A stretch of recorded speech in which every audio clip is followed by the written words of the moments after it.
College football playoff rankings last night, Trey. We've heard it all now. And now Hunter Yurchik gets up there. And I feel like these guys just talk a little too long.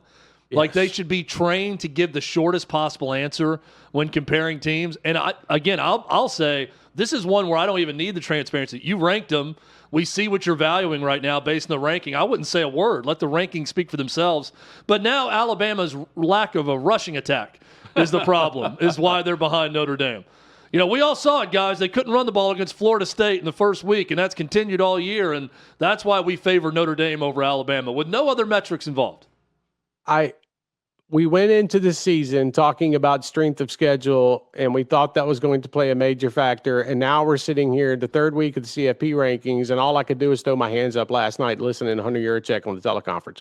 I was so damn confused. It's like, bro, were you not prepped good enough? Like, I get the Mac Rhodes thing happened last week that we reported, and he's out, and you only really had a week to look at this, and you're also trying to find yourself a head coach, but man, they bombed last night. I mean, we're talking about Oregon's win against Penn State is still significant because Happy Valley is a tough spot to go play at.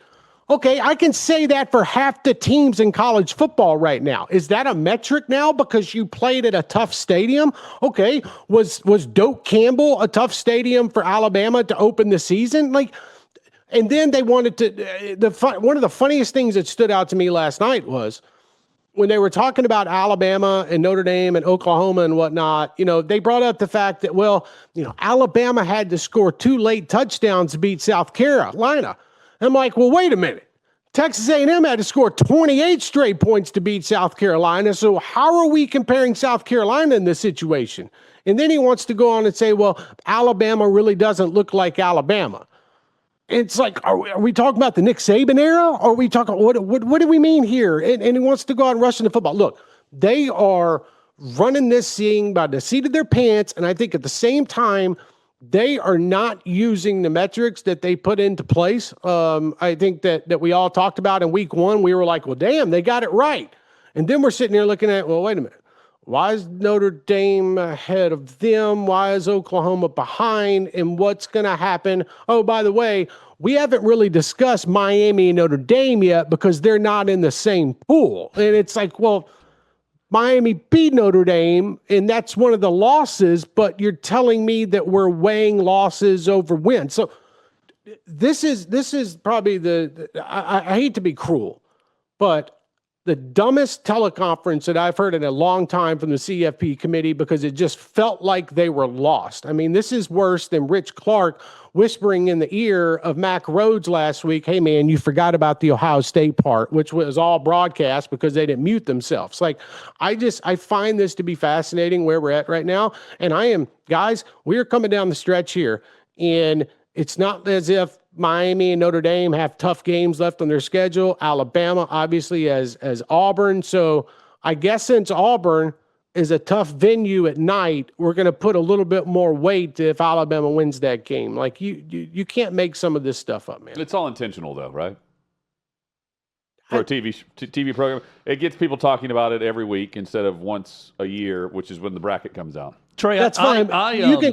Okay. I have a hard time seeing now, like, my big takeaway from a local perspective here in Nashville is, man, it's going to be really hard for Vandy to jump some of these teams. Like, we know teams are going to lose and crazy things are going to happen, but Utah's a great example. The fact Utah's ahead of Vandy right now in the rankings. Utah closes with Kansas State at home and at Kansas, and they're not going to be in the Big 12 championship game.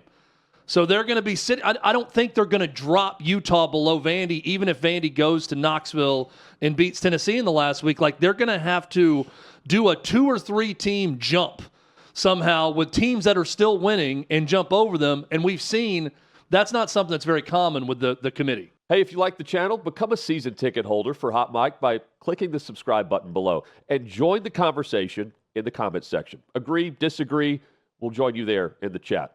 Now back to Hot Mic.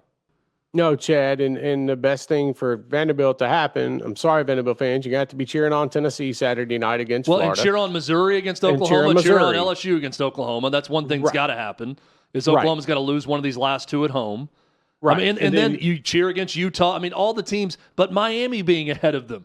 Miami's not going to lose to these last 2 opponents. Miami's going to be in. Yeah, and they're going to miss the ACC championship game. and still get in over Vandy. It's looking like it's setting up to be a really tough break for Vandy to pick the year to go 10-2 in the SEC that somehow they're left out of the playoff. And that sucks for Clark Lee and that team.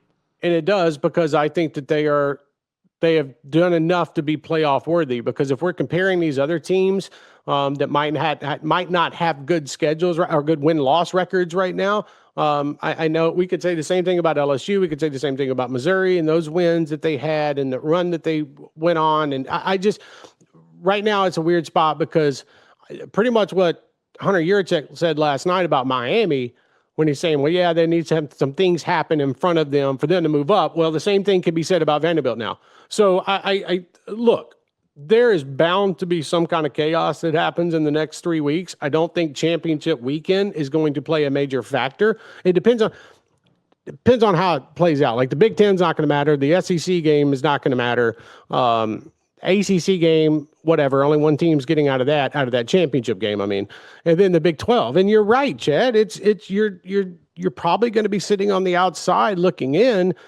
Even if you go to Knoxville, and let's just say you win that game by 2 points, and Tennessee's ranked 15th or 16th in the country, because you've set yourself up now for it. Trey, good work as always.